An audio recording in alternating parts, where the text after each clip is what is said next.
once again and welcome to another Kaiso Talk. Well, it's Parang Talk tonight. We started the conversation last week and we did promise to continue and continue we will. We joined again this week by Joey Rivers and we're really happy to have him. The man is an expert when it comes to Parang and music and everything, you know. So we're talking the talk tonight. Val will be joining us a little late, but nevertheless, guess what? It's Christmas, so whatever we talk here, it would have some sort of bearing on what is happening for the season. We welcome all our viewers on GBN Television and on our Facebook page and YouTube channel, and our listeners on K105 FM. Joy, good evening, and it's so good to have you back. How things? Good. This is Christmas in the air. Punch of creme, ham, fruit cake, pastel, and lots of parang. A lot of parang. How much quarter you make this week? We have a whole set. We are thing. Listen, I hope that's not my quarter you're playing there, you know. I better test it and make sure it's working properly. That's what I'm talking about. So listen, man, last week we started the conversation, on Parang, and listen, let me tell you, I was blown away. I was sitting here and I didn't want this thing to end because I learned so much. Sometimes you experience things and you take them for granted, not realizing the depth of that, and this is what actually happened with me last week, and I was really, really thrilled, with all the information. So we have to continue. And this evening, but before we get into our conversation this evening, I just want you to sort of, in about 5 minutes, just kind of recap the origin of the Parang in Trinidad for me, because I think that is critical. Yes. And a very welcome start,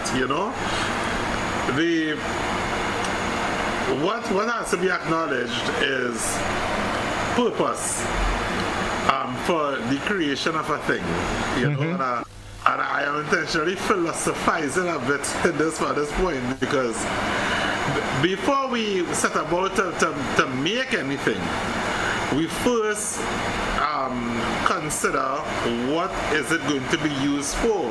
What is it going to be used to solve?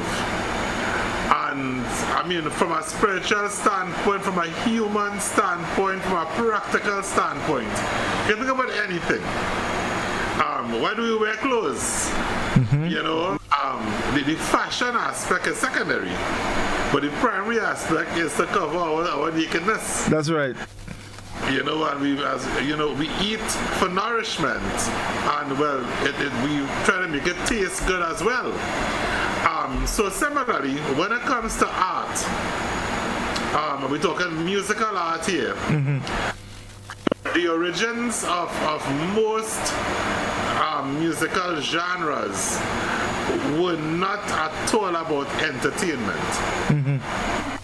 Most, authentic original genres were established based on rituals, very serious lifestyle stuff, Okay, Joey, just hold it a second. You coming through very low. I'm not sure why, unless maybe you're a little far from your microphone. Let me see if there's anything on my end.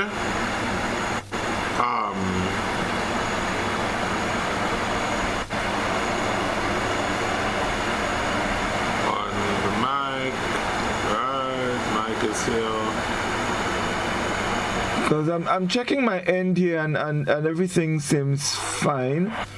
So is this any better? Go again. My audio settings.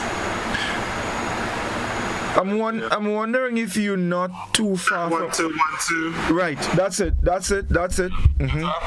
I'm gonna bring the mic up as well. Right. 2, 1, 2, better. Lovely. So now we playing with a quattro. Right, good. Yeah. So I'm making the point that we things, musical genres are created for a purpose. Just like most things in life. And when it comes to the parang, it's no different. The ritualistic and spiritual aspect of the parang music is really where it's founded, where it's grounded, based on Catholicism, Roman Catholic Christianity.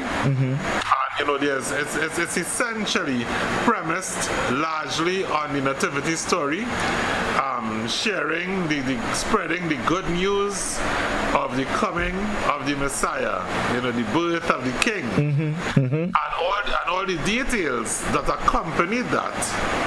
The wise men, the star, the Bethlehem story. That's right. And there's so much in there and parallels for us as well.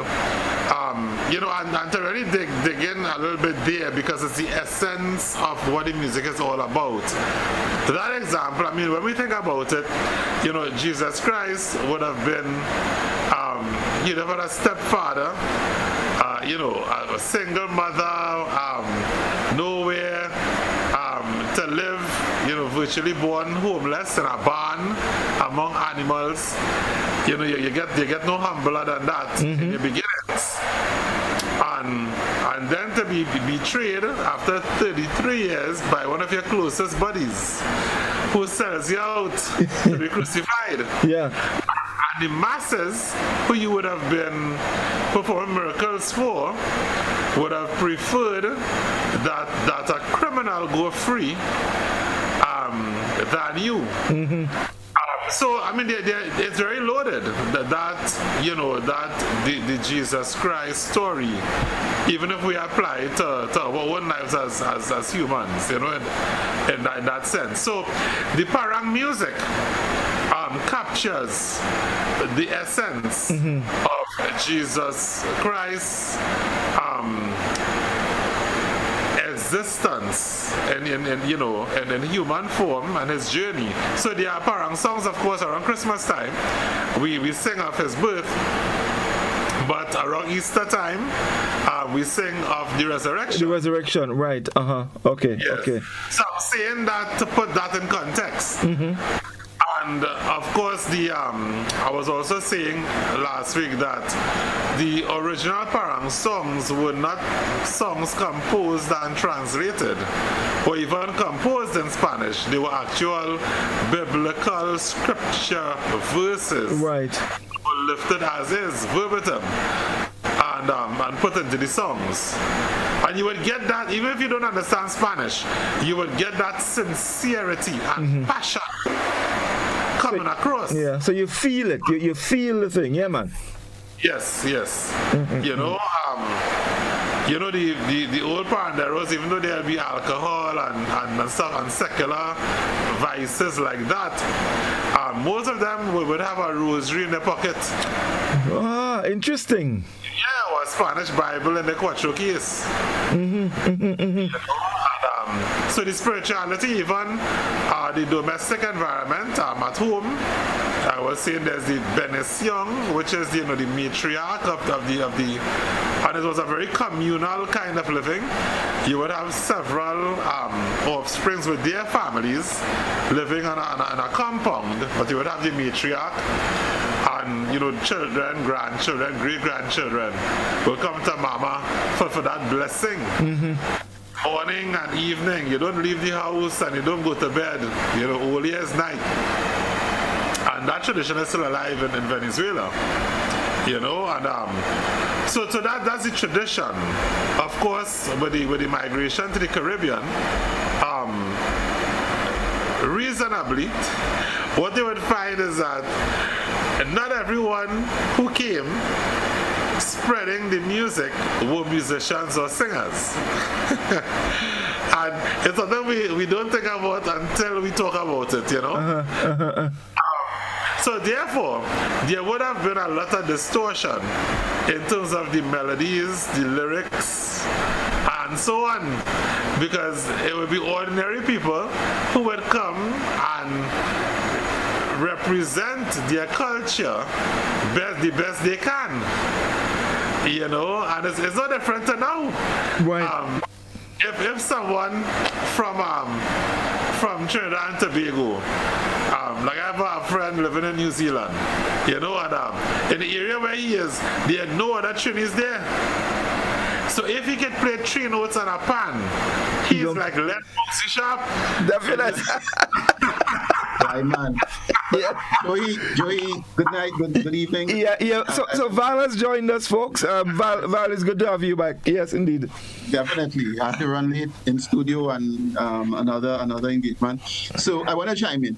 Joey, you list the tradition just now. Is it important to hold on to that tradition in order for the music to survive?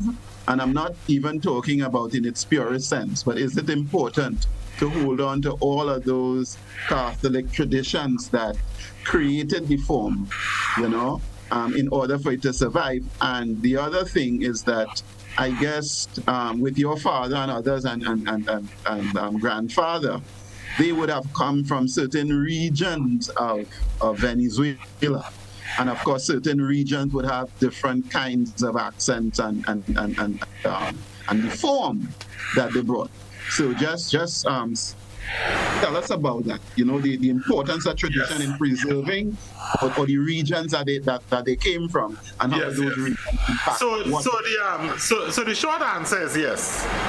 The longer answer is that maintaining traditions doesn't have to be a polarized, extreme position of not embracing innovation and development. And I like to compare to other sectors or disciplines that we are familiar with and we accept and that work. We would have like museums in different countries, and there's a purpose for the museum. In Trinidad and Tobago, we have National Trust. And so that organization is resourced to preserve heritage. We see it in Canada, and we know that's a big focus of the Canadian government to preserve not only tradition, but also in the context of the different cultural groups, whether it be First Peoples, Caribbean persons and so on, and there are grants and funding and infrastructure and support for these things. But at the same time, modern innovations are also embraced and supported as well. So what I'm always quick to put into context is that one does not have to be at the expense of the other. Modernization at the expense of tradition or vice versa. And in a lot of ways, this is sometimes the predicament that I think we find ourselves in, especially in plural societies, where a lot of migration has occurred, like we are in the Caribbean. There should be an equitable effort, not equal, but equitable effort toward treating and supporting innovation, modernization, and so on, while simultaneously there are efforts afoot to take care of preserving tradition. With that said, we look at the Calypso, we look at the Parang, and combinations of them.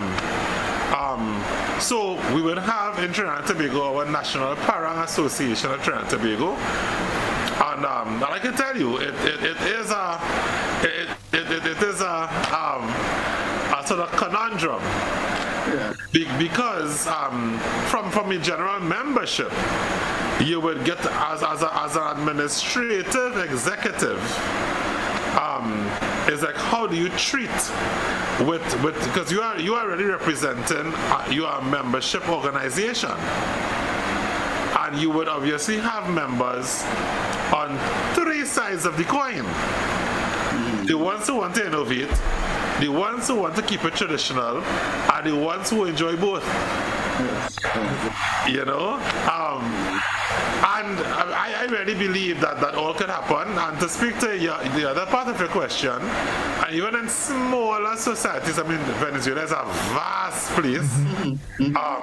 But even compared to like us here in Trinidad and Tobago, and our hosts can treat with it even better in Grenada as well. Within 2 or 3 miles, the dialect is different. Oh, yes. You know, coming from Palo Seco to Arima, I always laugh, you know, when my wife and I speak, because in Arima, they always name mangoes. They invert the adjective and the noun. So we say Julie Mango. And everybody say Mango Julie. Mango Julie. Yeah. Chicken. Well, I was just about.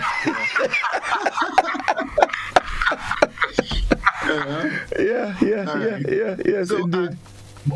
Godfrey, permit me one more question because it's critical. In terms of the form, Joey, I mean, you're a musician, and primarily when you're here, we're talking music, you know? So that Calypso would normally have, its very beginning, a kind of 1-4-5 progression, which was standard, you know?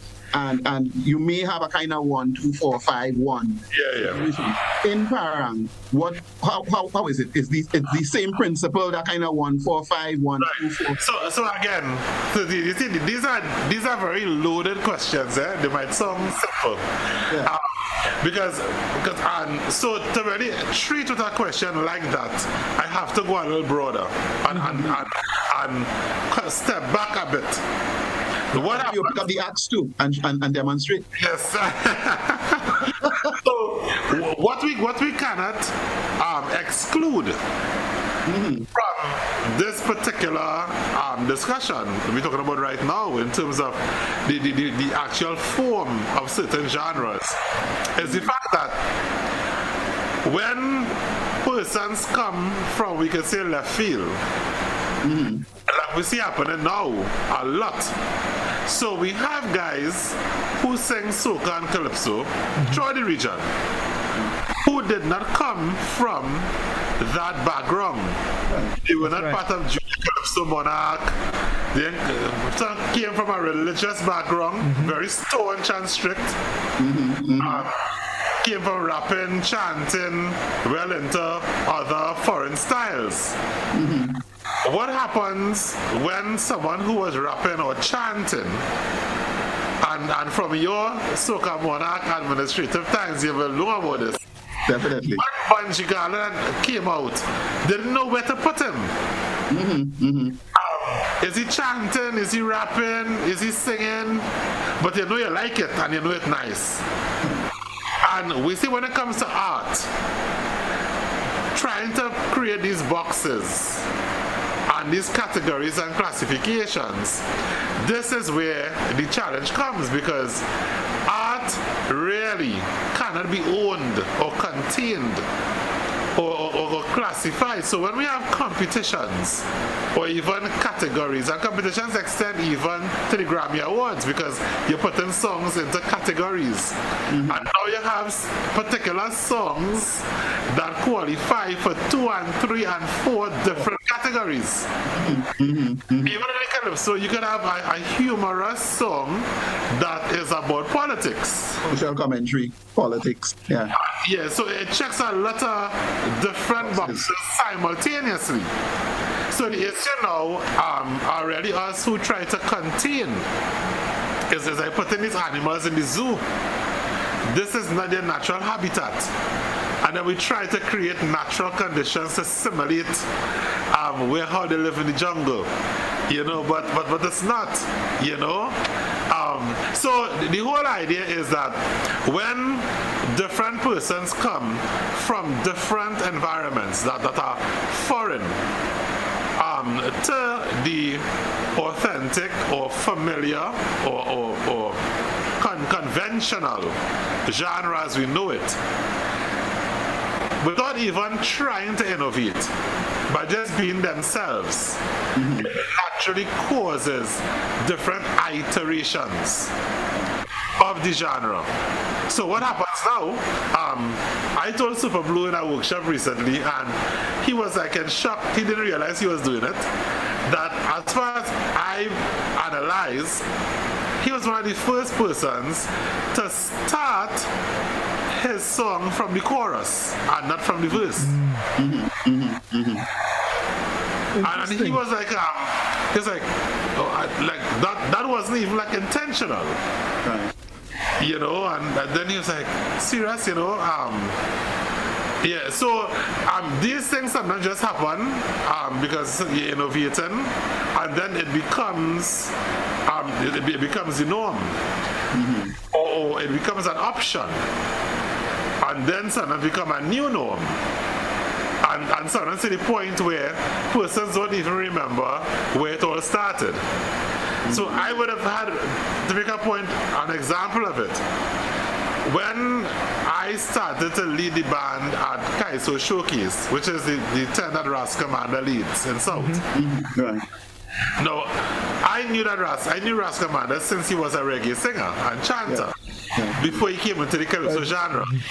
So, to make the boss comfortable, I personally established in Calypso doing it low and one drop and mix, and that was for Ras Commander.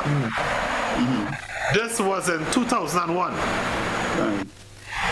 Now young Calypsonians come to me in competition where I'm playing and are trying to explain to me when they say low what they want me to do. I created it.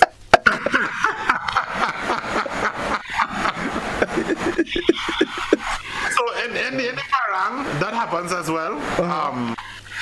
Now, I will tell you that many of the early paranderos, for the same reason I cited earlier, migrated to Trinidad and Tobago not as skilled musicians.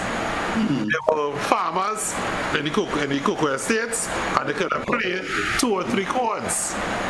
So then they would have, with their limited musical ability, in terms of advanced, technical skill and so on, they would use what they could do.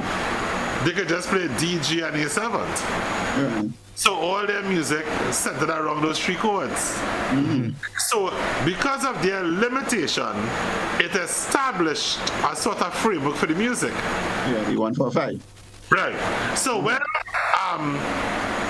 trained musicians who could play classical music and jazz and all these things, and yet in the Calypso now, you hear a lot of like gospel from these keyboardists in the Calypso band, because that is their background. Some fat chords and the padding and the bass players moving around, and because gospel is their root, and jazz and stuff. So then the music ends up now assuming and accommodating what is natural to these musicians who have now come to Borata, who have now become evangelized, into the culture. They bring what they know and they bring who they are. So for that, so right now, it's totally open in terms of the liberties, the creative liberties that arrangers, producers, writers, musicians are taking. They're no longer, in fact, they hold contempt for any kind of rule. As a matter of fact, Mr. Shaq sang it some years ago, Blueprint. Yeah. And that's what Blueprint is about. That there should be no template. No, but while I agree with innovation, Joey, I am also in agreement in terms of knowing the form, so that when a student goes into primary school, they're leaving preschool into primary school, right? The alphabet is fundamental. you have to come in knowing your alphabet. You have to come in learning certain rules in terms of numeracy in order to build, And I think that there is no difference in terms of music. In the United States, they have a fake book, and you have the 12-bar blues progression and scale and so on. Regardless of where you are, what music you're doing in the United States, that blues progression is fundamental to your groove. Right. I think that we have to understand also in the Caribbean that there are fundamentals that we have to have under our belt before we start to quote-unquote innovate. What do you think about that? And agreeing with you fundamentally, because I'm an educator at heart. And there is a fairness and a natural justice where that works. No, we have no rules and regulations to say that a person must do these fundamental things in order to practice. However, when you look at the successful artists and the ones who are able to sustain that success, and you look at their background, you will realize that most people don't know that Crocus, bass player of Burning Flames, is a violinist. And was trained formally in music. Most people don't know that Nicholas Branca is a jazz musician. You might hear him play a one-note bass line in some of his productions, but he knows which one note to play because he knows where all the notes are and so on. Dennis Belfort is a trained dancer. So when you see her doing kakalele and bicycle and all these things, all these female artists coming up and think is just so. She was trained in dance, folk and ballet and all these things. So for me, there's a natural justice that wins in the end for those of us who have that foundation, that solid formal foundation. We are able to function. I mean, when you hear Kes, up to recently in his sister's funeral, when you hear Kes sing, not very many of the new artists are actual singers. Unlike many of the older Calypsonians, they could sing a ballad of the day just as well. And when you hear Sparrow, he's a singer, he's a vocalist. Yeah. And not just a calypso singer. He can handle any genre and handle it well, expertly, So, I agree. The harsh, unfortunate reality from my own professional and personal opinion is that many of the new artists, some young, some even older, but new, and I have these debates almost on a weekly basis with guys trying to come in, they really believe that kind of formal training is not necessary. Because very often the persons who do have the formal training don't always publicize what their real roots are. Even my former boss, Marshall Montano, as well, he had to spend that time with Ashford Joseph doing all his vocal training and formal exercises. You listen to people like Ajala, Roger George. These guys are singers. Right. So when my boy, the late Wayne Rodriguez as well, Wayne auditioned for Ecstatic singing at Luther Vandross. Interesting. Using weddings and that kind of stuff. Sheldon Reed, right out in the casinos, Fireball is a vocalist par excellence. And I would have known over the years, but the guys from Square One, Allison and Blood and all them, Edwin, they would do the hotel circuit off season. So you had a bit of holy end, doing all genres and doing it well and authentically. So I share that and I'm really hoping. But what I think can happen though in the practical real time is that there really should be events and festivals, competitions that focus on different lanes. So I think that's one way to ensure, like my parallel of the museum. There should be, let's say, parang, calypso, soca parang competitions that have a boundary of traditional. And then there's another one that embraces the new age modern innovation. Right. When you try to put it all together, I think that's where the problem lies. And when you have, Chalk Dust and Young Brother in the same competition as an adjudicator, how do you treat with that? There's two types of excellence. Yeah. And that, in my view, should not really be on the same platform. And that's just my, professional opinion. Right. No, I got you. So I mean, that being said, and I think, that has sort of set everything up nicely for my next question to you, and it has to do with parang, the music, meaning the instruments that make parang music unique and different from the others. Let's talk about some of the instruments that are involved in parang, and which ones are most important and what would stand out and all of that. Right, good. And I'll also add a third dimension of the current controversies. Well, of course, definitely. So to start from the beginning, the paranda, which is the pure Venezuelan style that we simply call parang here in Trinidad and Tobago and the Caribbean. The rhythm is different. Of course, once a genre migrates, you will find that. Yeah, definitely. Even with food. The pizza in Italy doesn't taste like the pizza here. The curry in India doesn't taste like the curry here, that kind of thing. I think our palates might get accustomed to our version of it. Or we might even refer to the original as not being good because we have just not been accustomed to the.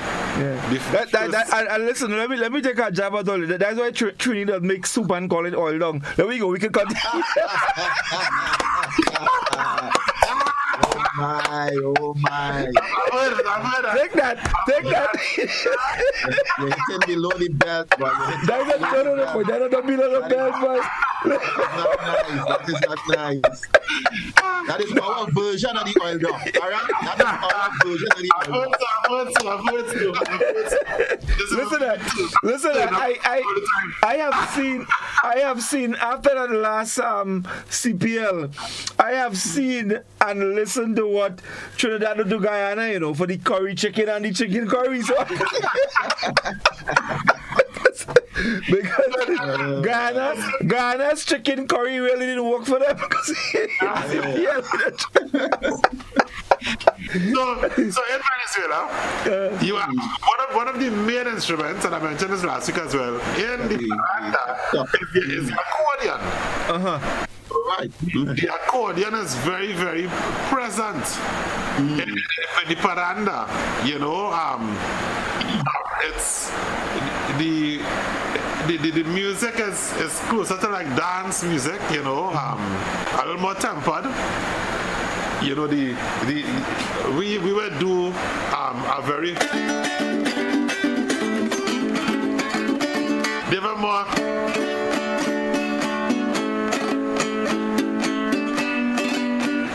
it's a little more groovy, right, right. Yeah, and so on. And the gaita drum, which is a skin drum that also uses a stick. One or two bands now are starting to incorporate it here, but it's not very commonplace. Okay. I personally have never seen a box bass in a Venezuelan paranda band. Okay. Yeah. The maracas, while we shake, they do have more. All right. You know, and their maracas is sort of made out of leather. This type of maracas is really more the Amerindian.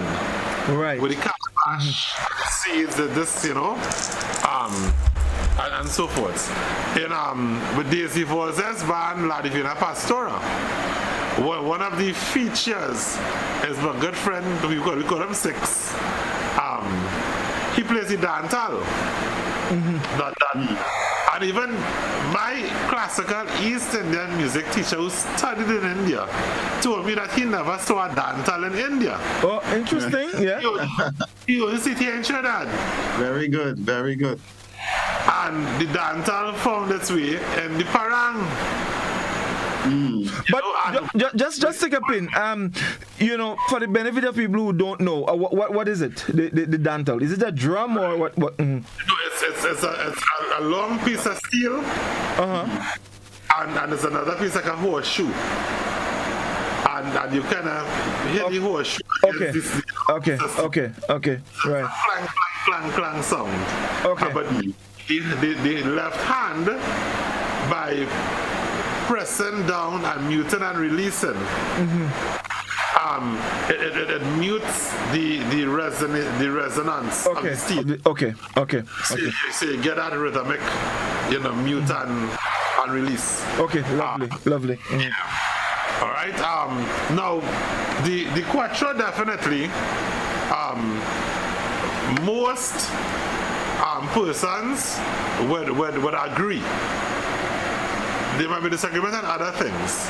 The quattro and the maracas are two instruments that most persons, if not all persons, will agree that are non-negotiable. In Parang, right. And the mandolin. Well, the thing is, so lead instruments. So here we get into the niceness of the talk, right? So lead instruments over the years will be present based on the availability of a skilled person in your community or access to them to be part of your band. So mandolin players are becoming more and more scarce because it's a very, very prolific skill. It's not a very easy instrument to play. The frets are very close together, and it's 8 strings, 4 pairs of strings. And there's a lot of very fast passages. Okay. You feature a lot of Daisy Vorz's music. You know, so it's not an instrument that any kind of beginner or even intermediate player could come by parang band playing. You have to be at the advanced expert level. So because of this, it's very rare to find skilled mandolin players. At one time, the fiddle was very popular in Parang. You see it once in a while, but some of the players now, and I said fiddle and not violin. Yeah, similar like in Tobago heritage and so on as well, because we have a lot of violin players who came from who belong to classical orchestras and stuff. So their whole approach to using the violin in Parang is not very conventional. You know, the fiddle players were more folk, you know, almost like you would hear in country, you know. Quick passages and so on. Have a very folkloric approach to it. The flute, Lara Brothers is one iconic band that had the flute as a featured instrument in their band. Up to recently, their flute player left not too long ago. but a lot of Lara Brothers music features a lot of flute. Okay. And that is so the flute, the mandolin, the violin. There are a few guitar players who sometimes would play lead. There's something we call tenor bass. It's a sort of colloquial reference. And what tenor bass really means is, as a guitar player, there are some what we call arpeggiated, like playing the notes of a chord. But it's a very sensitive application, because if you have a mandolin or a flute or a fiddle, and then you have the box bass and quattro and these other instruments, the guitarist has to find a space to fit that would not clash and quarrel.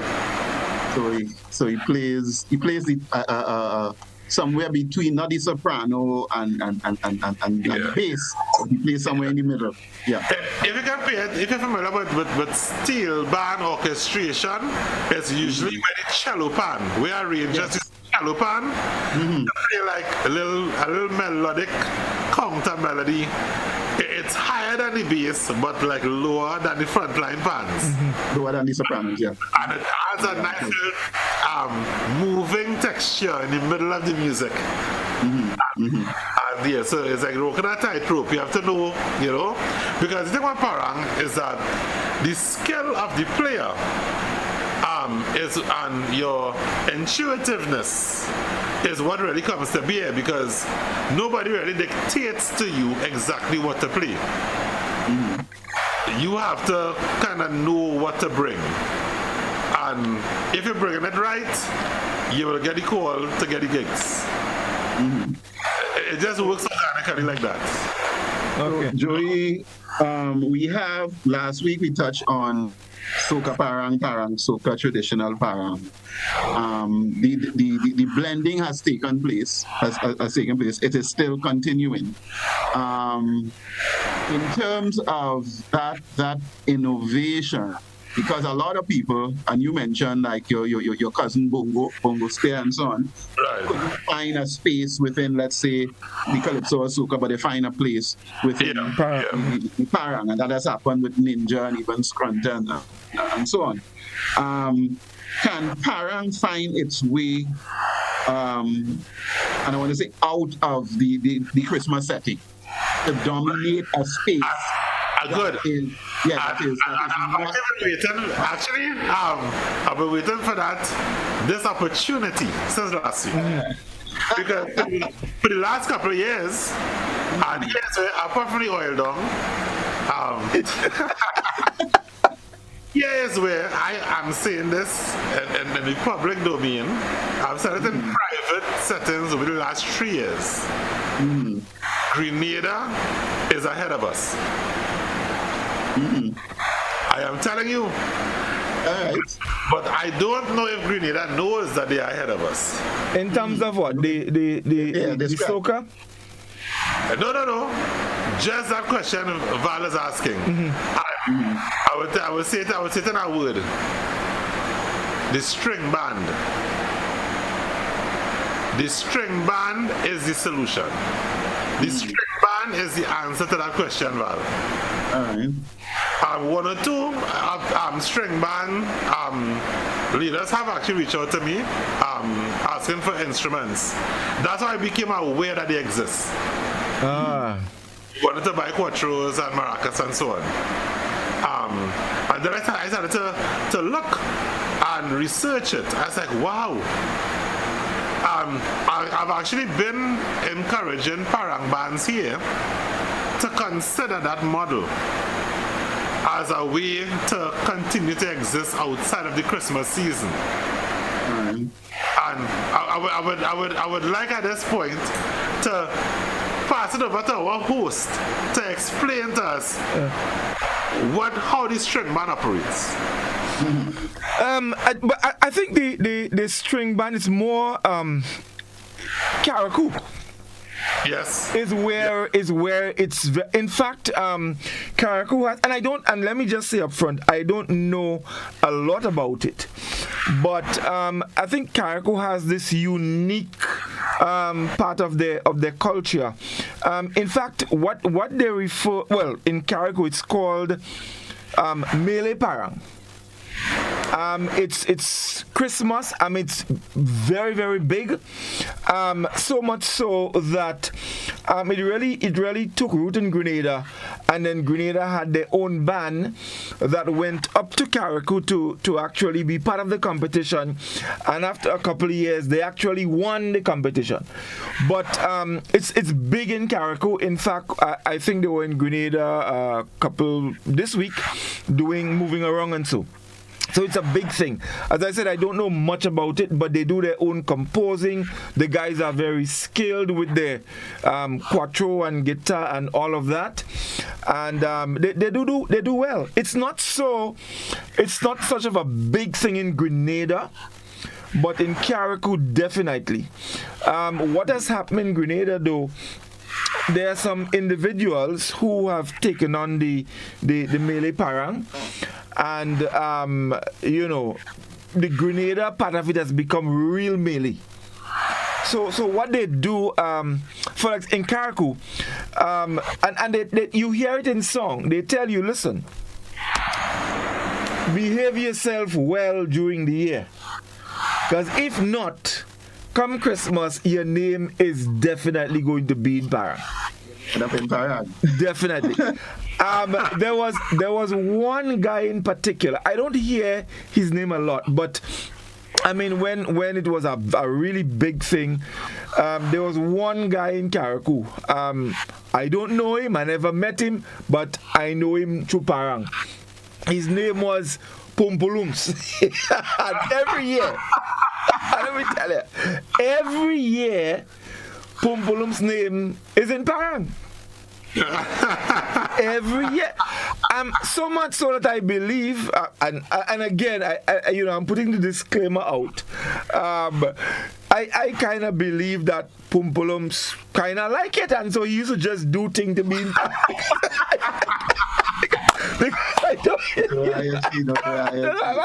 telling you. So yes, it's a bit in Carriacou, but in Carriacou to us, apart from the Parang thing at Christmas time, they have a very rich culture.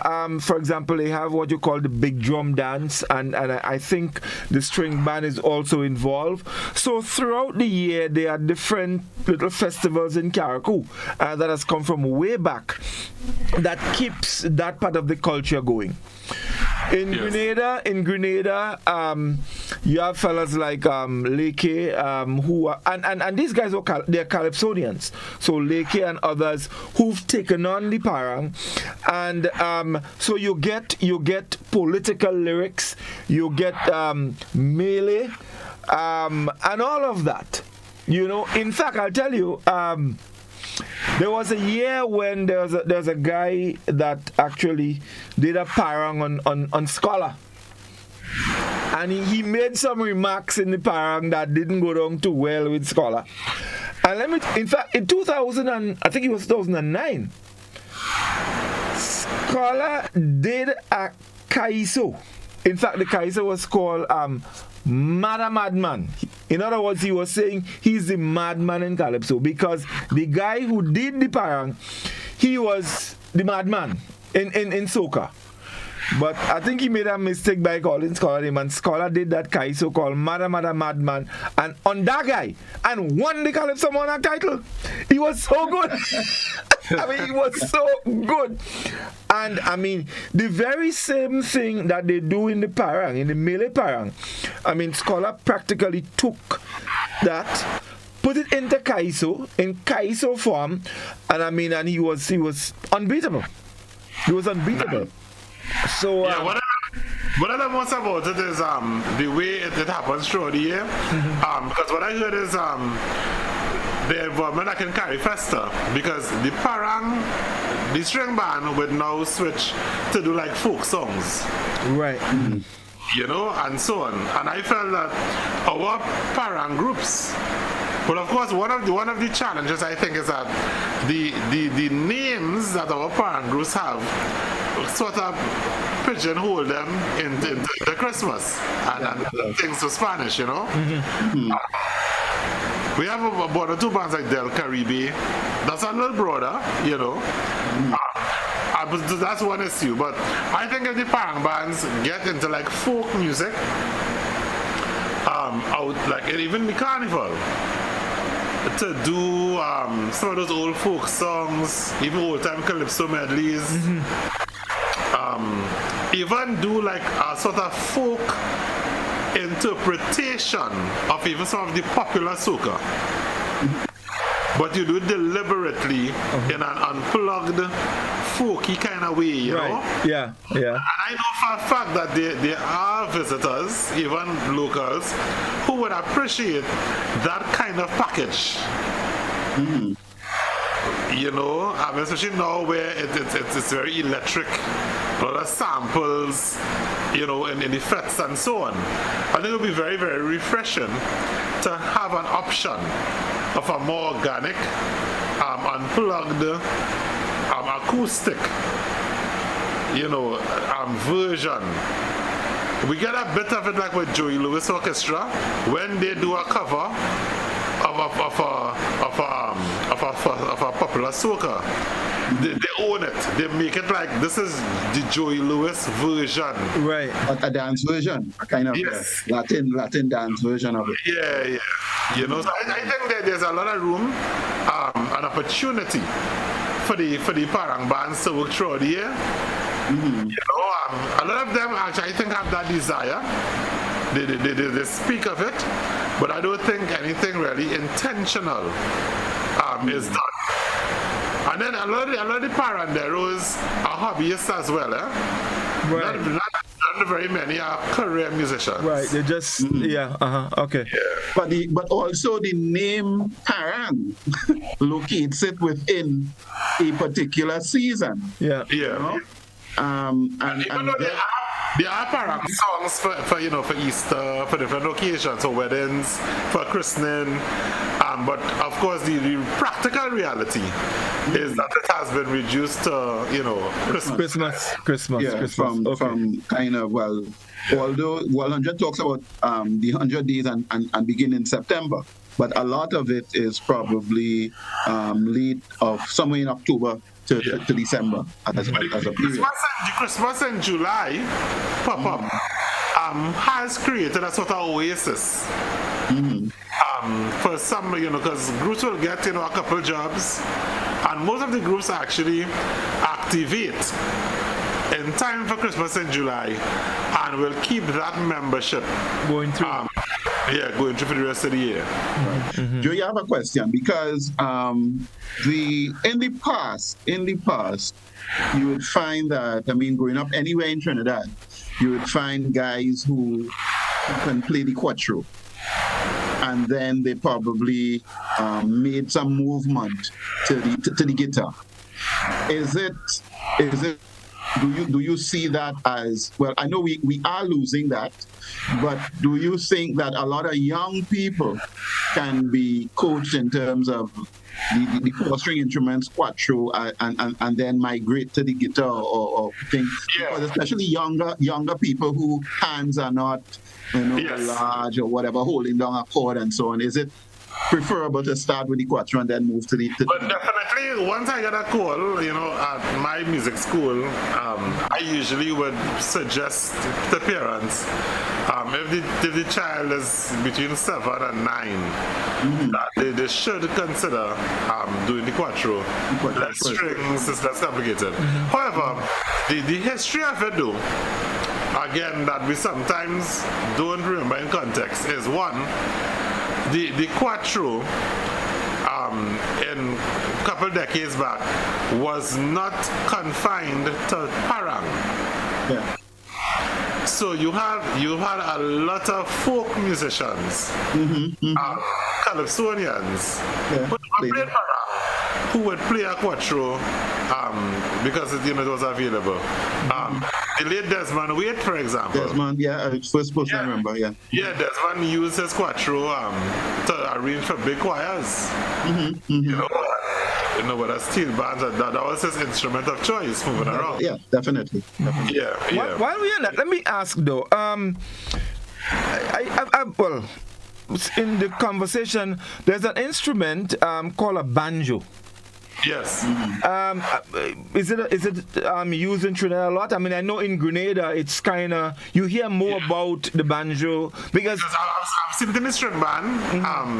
Actually, my grandfather played the banjo. My mother's father. Well, there's one thing about the banjo. So it was around in the earlier Parang, and of course, I assume because of the American influence as well. Coming here, where the banjo would have been like a country instrument, American country instrument, you know. So, but we adapted. I remember my grandfather playing it, but he tuned it like a quattro.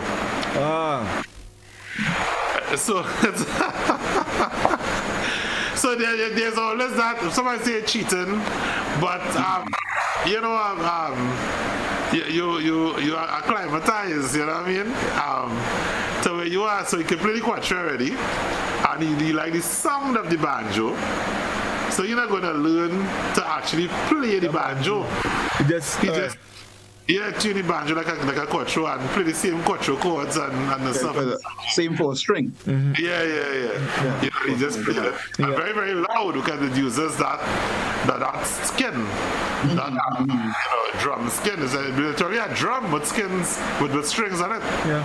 Actually, the band in Grenada, well, I know like in years gone by, the banjo was a very common thing in funerals. So much so that you know, there was a guy who did a calypso called Banjo Burial because, you know, people go to funerals and that was how, you know, that was part of the whole thing. Yeah. So they would play the banjo and so. But I asked because, you know, in the conversation, that particular instrument didn't come up at all. And as you rightly said, it's a kind of country instrument. Yeah. People tend to use, but on the note of lead instruments in the Parang, and what's happening now, and is actually a point of contention and controversy, is that the tenor pan has found its way in the Parang band. Much to the disapproval of a lot of purists. Right. You know, but then one of the main groups that are the exponents of having the steel pan not only present but as a lead instrument is Los Alumnos de Sawa. Yeah. And they would have not used it because the pan was not allowed for the adult competition. It's allowed for the junior competition. But even though they did not use it for the competition, it's known that it's the instrument that's on the recordings and in the live performances. Yeah. And I mean, Los Alumnos de Sawa is considered, you know, the premium Parang band right now, Alicia Jagesa, you know.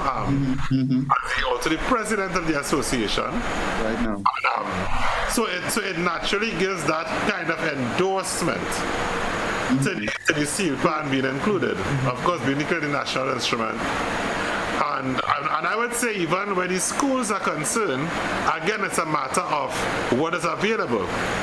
You can easily find even, you know, elementary school children who are experts.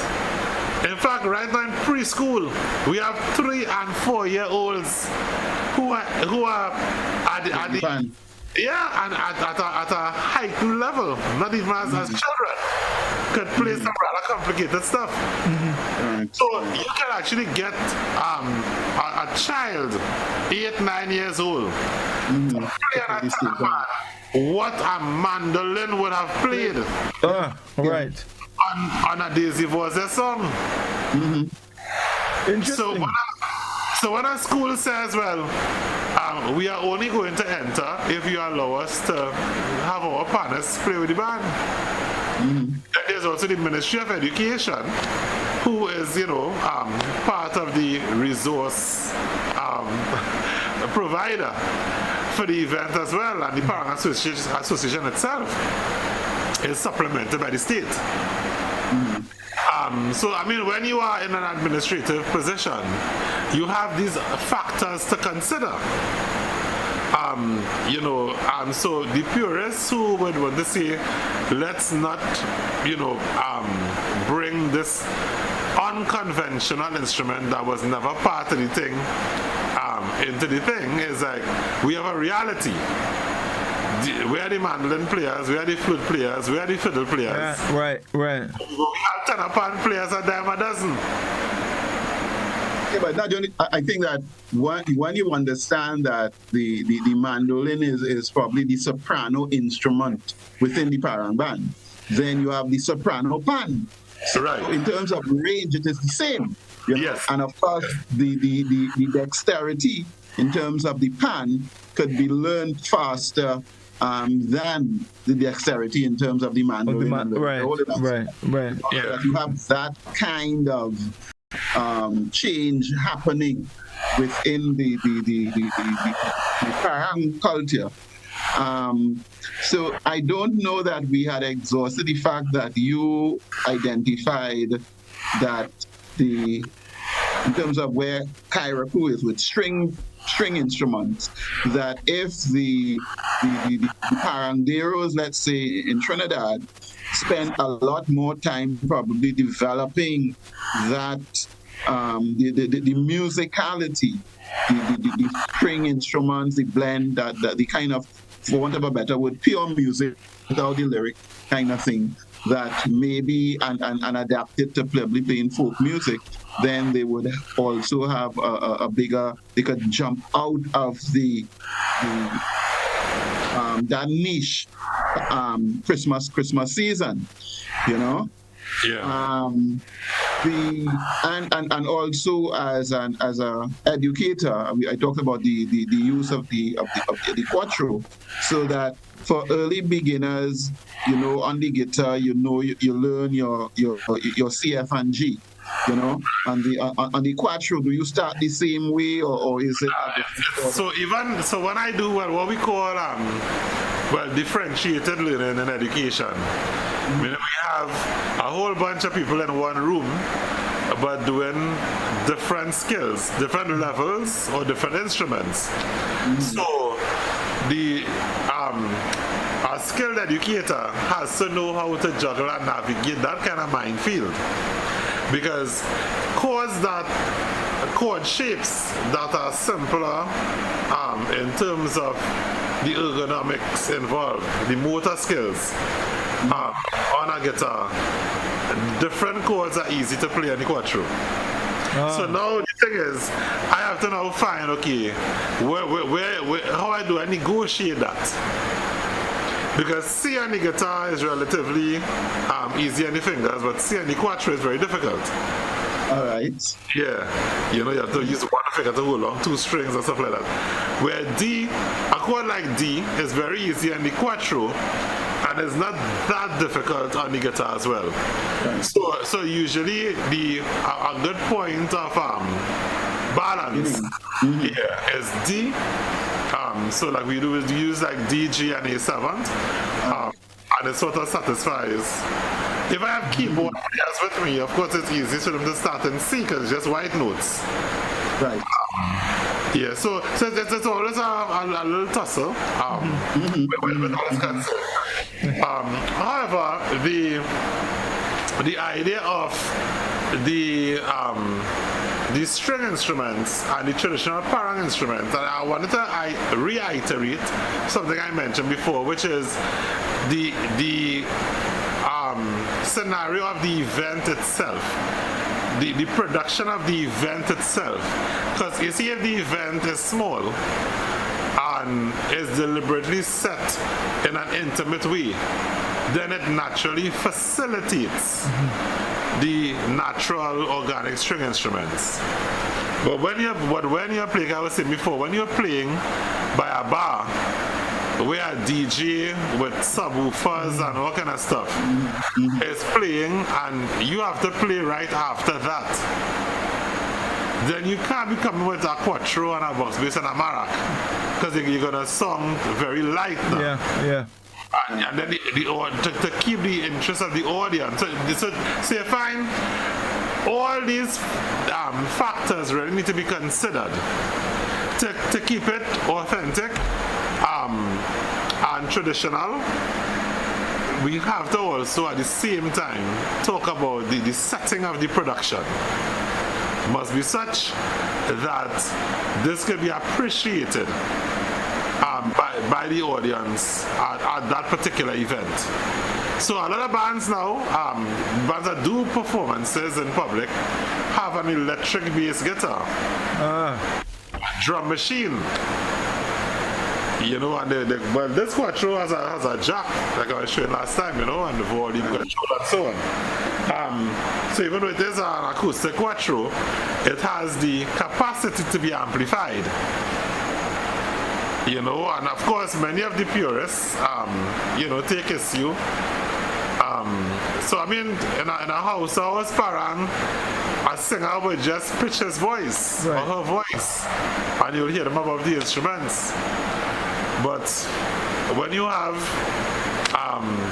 1,500 people in a venue, you need amplification. Yeah, definitely. I want to ask a little bit about some of the different bands, because I tell you, there's an old video on YouTube that I play all the time at Christmas. It's called Parang in Lopino. What you have, I love it. It's really, really beautiful. I like to listen to the guys sing, although I don't understand a word that they're saying. But I mean, it really touches you. So I want to ask you about the. That's Paul Hernandez. That's the name. Yes. Is he still around? Yeah. Someone did a TikTok interview with him just a couple of days ago. Okay, lovely. As you mentioned TikTok too, there's an instrument called what? Is that tok or something like that you? Tok. Right. Yeah, you hit here. Right.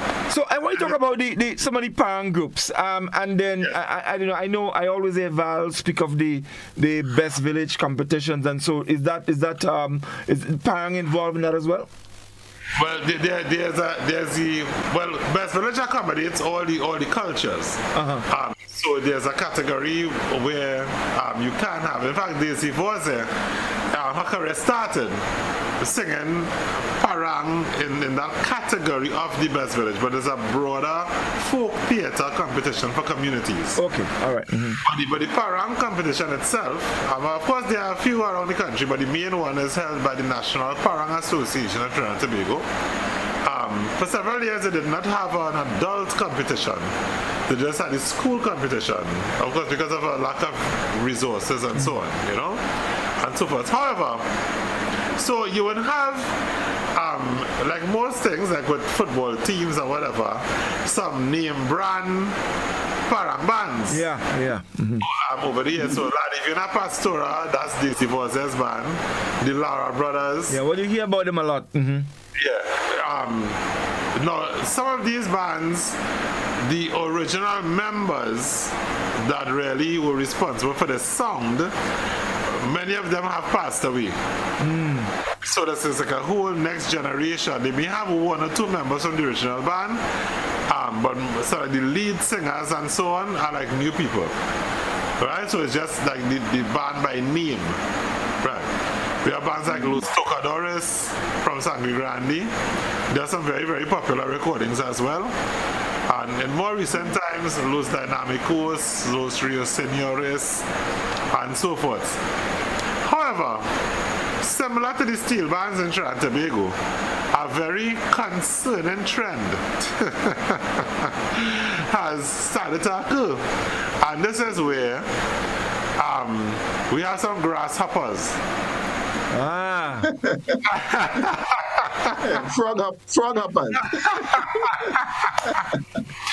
So many musicians, even some singers, are not exclusive to any one band. Okay. I I mean, there's this friend of mine, we always joke about it. Around Christmas time, he would have about 6 jerseys in his car. But and what's responsible for that? Is it the same as what is happening now in the Kaiso and so? I mean, for the purse or it's. Well, it's a combination. Well, from what I know directly, it's a combination of about 2 or 3 factors. Factor number 1 is that we really have less and less skilled parang musicians. Okay.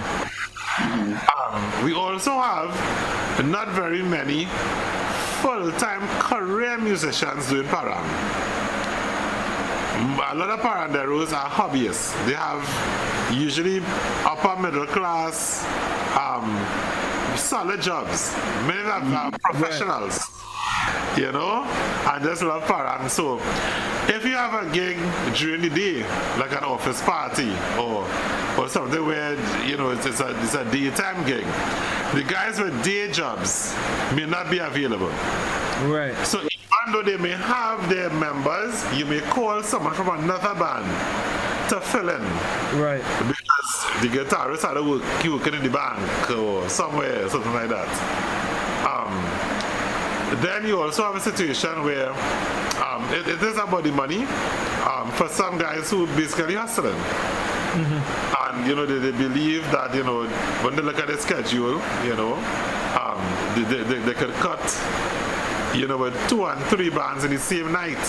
I have seen guys play with different bands at the same event. But, yeah. Not in competition though. Change jerseys and in competition. Is it in competition? No, not competition. Okay. Like in an event, yeah. There's like a a fete or something. Right. You know, But then the client looks they would frown on that. Because sometimes it's several members. I must have seen in one show like it was like 7 members from one band played with the other band. And the person was like, telling me like, but it's like I hire the same band twice. Well, definitely. Yeah.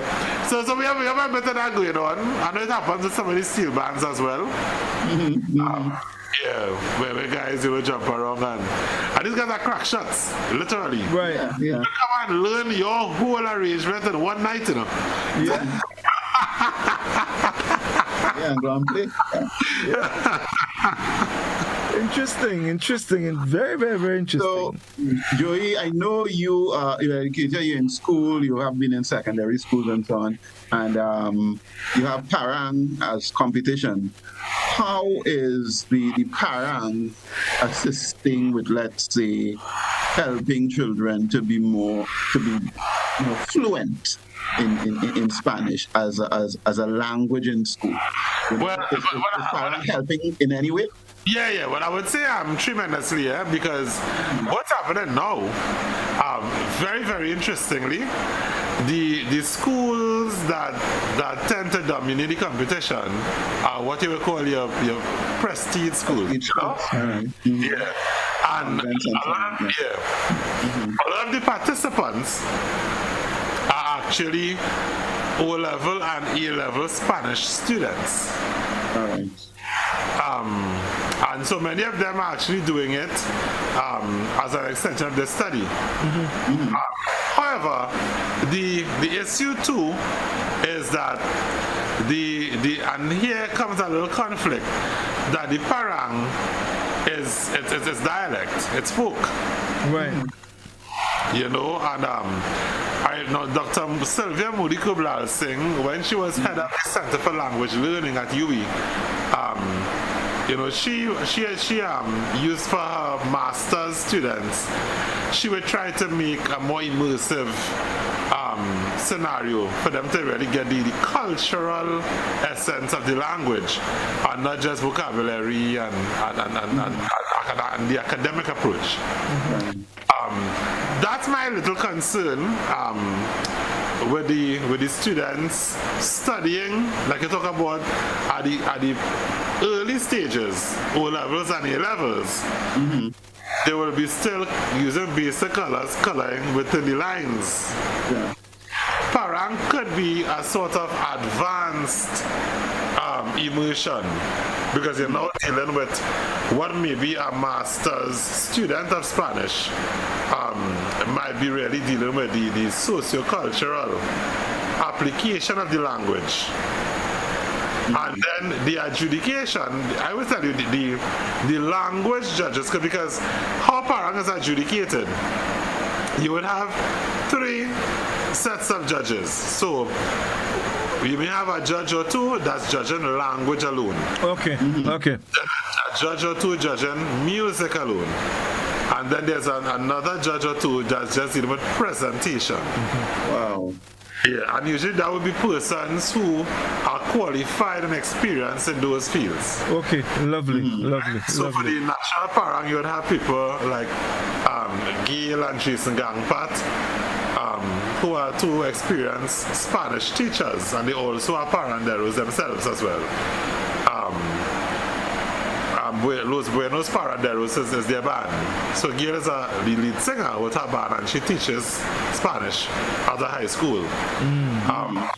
So the language judges are very, very, very meticulous.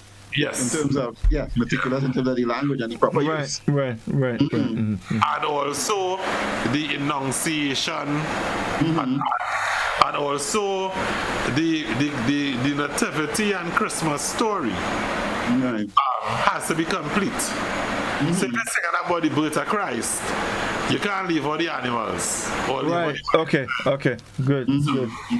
But up to recently,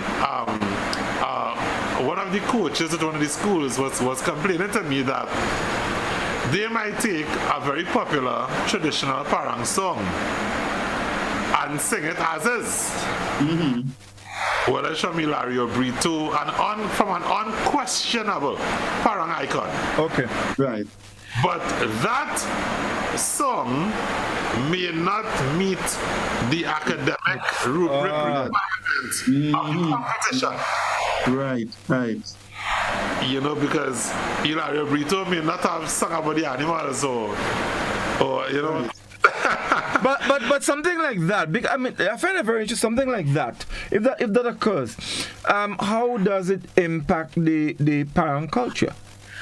Because if you have something that is so authentic and pure, and then you are going to mark it down for something like language or enunciation, wrong verb context or some kind of thing. Right.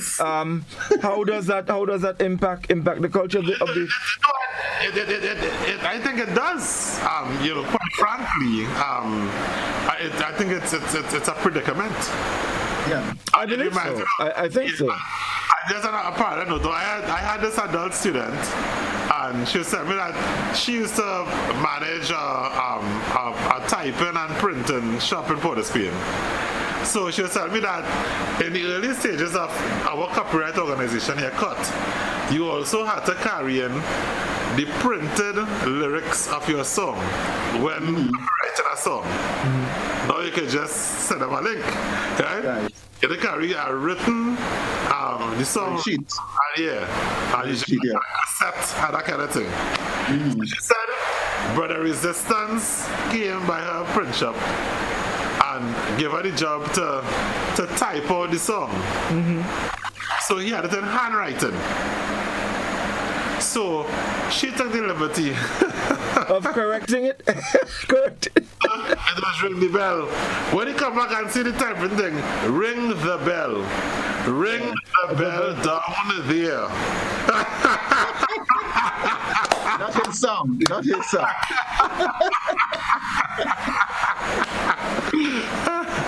Right. So I mean that's an example of this, you know. You know. But I find, if you have a judging panel where 2 people are judging the language, another 2 are judging the music, and another two, you say, are judging what? Presentation. Presentation. Yeah. Costume, choreography, all those things. Right. I find that a very rigid and cumbersome way of dealing with a performance, because you have to take a performance as a whole. Yes. You know? And so that you have to have people who understand that. But when you break it down into modules, it's like you having an art competition and you bring somebody who is versed at color scheme. So they are just judging the color of the thing. They are not looking at the form of the painting. And one person is looking at that, but they are not looking at the color. And the next person is looking at some other aspect in terms of art. I mean, that is so totally wrong. You have to take, you're looking at a Leroy Clark and trying to break it down in color, you know, in terms of motif and so on. So that I am saying that you cannot do that with any music form. You know, you have to take a calypso as a whole, you have to take a parang song as a whole. With you, it also nullifies the need for the correlation of the different parts, because as a music judge, the music is in context of me understanding what the words mean. For me to say, okay, you treat it with the melody, because if it's the word high, and you're saying, that was very high. But if well, the note should go up. Yes. Yeah, and no, I did a little 3-month broadcasting course some years ago, and they told us the same thing. If you're reading, that's what IBC with Percy and they. And if you're reading, you have to, animate to suit what the words. Yeah, the mood.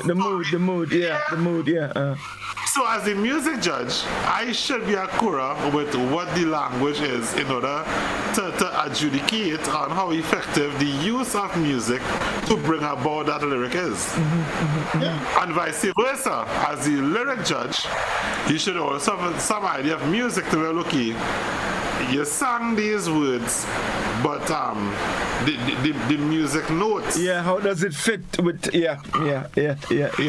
So look. We practically out of time, but I want one last question quickly.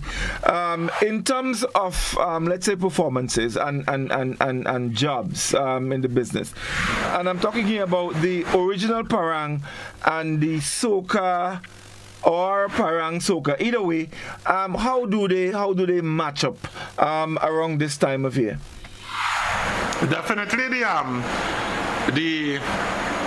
the new iterations just get more work. Okay. I mean, it's done for that reason. It's easier for a client to hire because it's just one person and they usually sing with their soundtrack. Right. Okay. So you just sing over the voice. So once you have a DJ and a mic and you have a show. Especially if it's somebody iconic like a Baron, Crazy, Scrunter, who have catalog. You could get 3-4. And the beautiful thing about the soca parang artists is that the music has an infinite shelf life. That's right. Scrunter and Baron don't need to record again. Yeah, that's true. The parent groups now, because we deal with economies of scale and some practical realities. If a guy has a business place, whether it's a supermarket, a bar, what have you, unless he has some corporate sponsor underwriting that entertainment or charging a fee at the front, which usually they don't, he has to peg his budget on maybe a percentage of the drinks he could sell for that night. Right. So not meaning to disrespect the parang ban, it's just the economy. Right. His economy. This is what I could afford, you know. Yeah. If you want more pay, get more people to come here to look at you and buy more beers from my bar. Right, and that way, yeah. Well, yeah. I just thought about it, but bands now will work with their own song system. You know, these kinds of things to help cushion the impact or be able to monetize and get businesses more profitable. Okay, lovely. Guys, look, we out of time. It's a pity. You know, these conversations. You know, they're so rich. You learn so much. You know, but Joey, definitely we will be calling you again because it's not just Parang. I know you're very deep into music and so. And this program is about Kaiso. It's about music. It's about, you know, because as your former boss said, whatever it is the soul. Yes. So, Val, I know Val like that, but you know, I don't. Listen, before you leave, so my client, you know, is still, his heart is still racing with pride and gratitude. This is what an acknowledgement he got from Grenada and the love. This is Pink Panther. Yeah. Panther. Yes. I'm actually working on the it's taking a little while, but I have to you know, get that part of the video where it was actually presented. I know he's a little antsy about it, but tell him the guys are working on it for me because it's a massive file. So we now have to put it on a timeline and try to get it out. So he's gonna, hopefully in the coming week we should be able to have that sorted out. Yeah. Because he has a bomb coming for next year. We started working on it today actually. Yeah. Okay. Wonderful. Excellent. Yes. No, I mean we you know, every day I mean his performance has probably gotten to about over 40,000 views. Just his performance. I mean it was really great. You know. So definitely we're gonna try and get that to him. You know. But we Val, I think we need to drain Joey of all his knowledge. We can't drain him because Joey goes way back, you know. Joey can start with great grandfather in Venezuela and come on. We're gonna drain him. We're gonna drain him. He's a resource.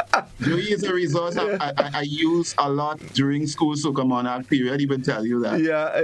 Excellent. A number of kids in terms of workshops and so on. So that I really appreciate the fact that he has. Oh, definitely. I mean, from, you know, music gone into education and he's a band leader.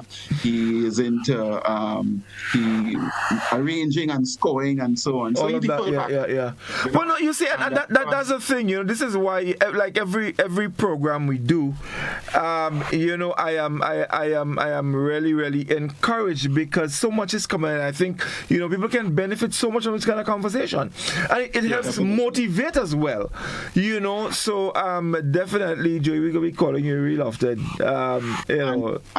Before we leave, I think what he has proven is that art is not just a sideline, but it is a career. And if you put heart and soul into it, if you understand where you want to go, then it will take you to tremendous places. That's right. Oh, definitely. Thank you. So Joey, you any final words before you head off? One major final word is that my next discussion with you all, I hope it will be in person. Well, right. Definitely, man. That would be wonderful. Yes. I figured that way I'm gonna watch over. That's right.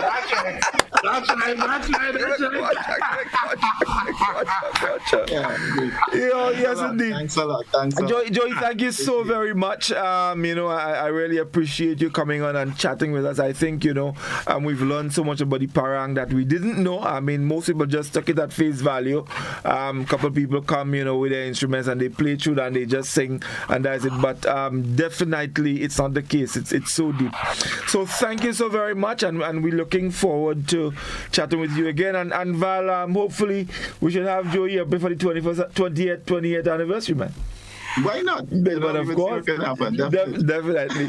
So, guys, thank you very much, Joey. I wish you all the best for the Christmas season, and of course, we're looking forward to great things in the new year. So thank you very much. Forward to hear that the arrangement you're putting down for Panther. Oh, definitely. So thank you very much. Thank you, folks, for staying with us. It was indeed a pleasure. Don't forget, We Culture tomorrow, 8:30. Be sure to join us. We're looking forward to have a wonderful discussion. Until then, take good care. Do have a good night. All the best. Bye. Yes, indeed. Here is an invitation. Wednesday at 8:30 p.m. on GBN Television, 7 money.